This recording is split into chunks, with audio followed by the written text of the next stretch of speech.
Triple H comments on WrestleMania critics. Plus, we have some future AEW World title plans laid out.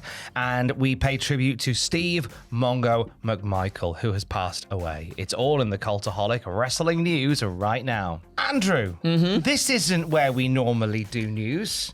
This is very different. No. Where's the fence gone? Where's the I've fence taken gone? offence to the lack of fence. Well, Tom, something happened over the weekend. Not just WrestleMania, but we are doing a big old punishment. When I say we are doing a big old punishment, Adam Pacitti is, of course, partaking in Hell in a Smell 6, which currently the room where we usually do news is being prepped for something delightful for the young man. Oh yes. Oh my days! Explains why there was big signs outside saying "Do not enter. Go upstairs, you cowards." So exactly. Stay tuned to find out more, and obviously become a Patreon for the best of all of it. Patreon.com/Cultaholic, but something for everybody as well as the Patreons as well. Oh yes. Yes, don't worry, yeah. it's all good. Hey, speaking of fence, which is normally behind us.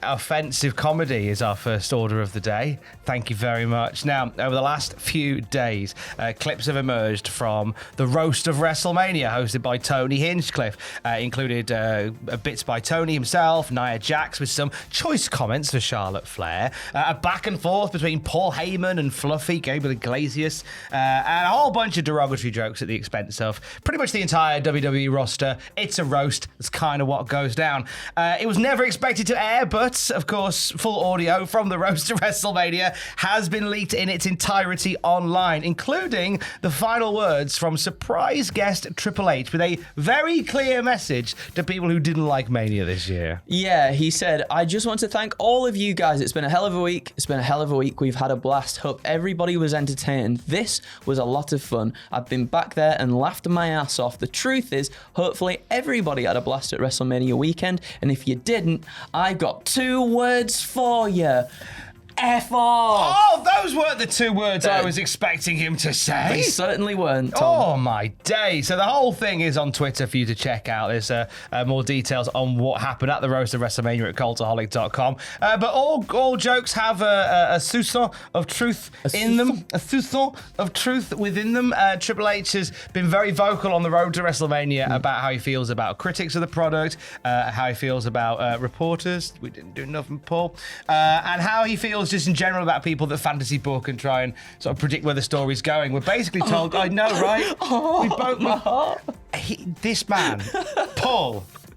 This man writes War and Peace every month. I don't know about that one, Paul. Oh, I think, well, it certainly feels like... Well, I mean, it's the length of War and Peace. A tree and a half dies so Andrew can write his pitches. It's true. It's true. And you're going to make him feel like that. That's a shame. So he made his feelings towards people very clear from that ilk, saying, just shut up, enjoy the ride, stop trying to predict it, just have fun.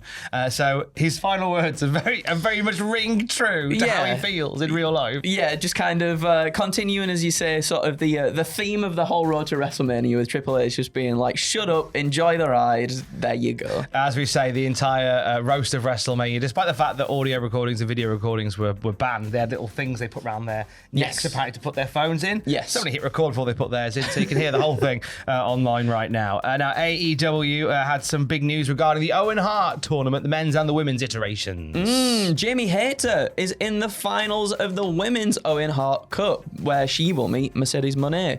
Their match takes place at Double or Nothing on May 25th. That's emanating from Phoenix, Arizona. I'm buzzing for this, and I hope by the end of it, Jamie Hayter wins, because we need that Tony Storm and Jamie Hayter match that we haven't had at all yet since the changing of the titles all the way back when?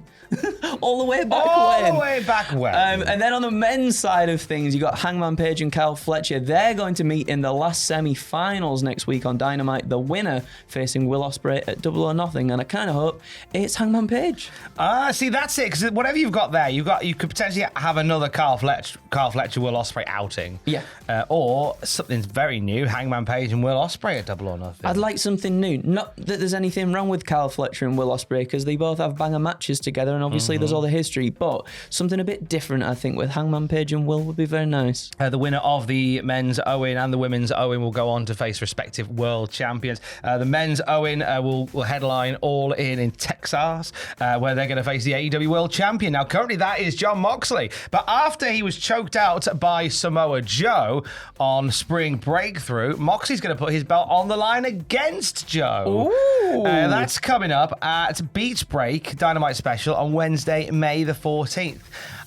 If this had been on a pay-per-view, I might have thought maybe they put the belt on Joe. Oh, really? But because it's on free television, I suddenly have my doubts. I agree as well. I think I don't know. If it was on pay-per-view, maybe. If it was All In, maybe. But I think the title's changing at All In. Possibly, maybe to a Will Ospreay. It feels like the right way to go. Yeah, I think I think Ospreay wins the Owen. I think we get Ospreay and Moxley. At All In, and I think it's Ospreay is the one that finally puts a full stop on the appalling sentence that is the Death Riders. That might be a thing that happens. So that's all shaping up from Dynamite last night. But we all woke up to the news of a devastating passing in the world of wrestling in the form of Steve Mongo McMichael.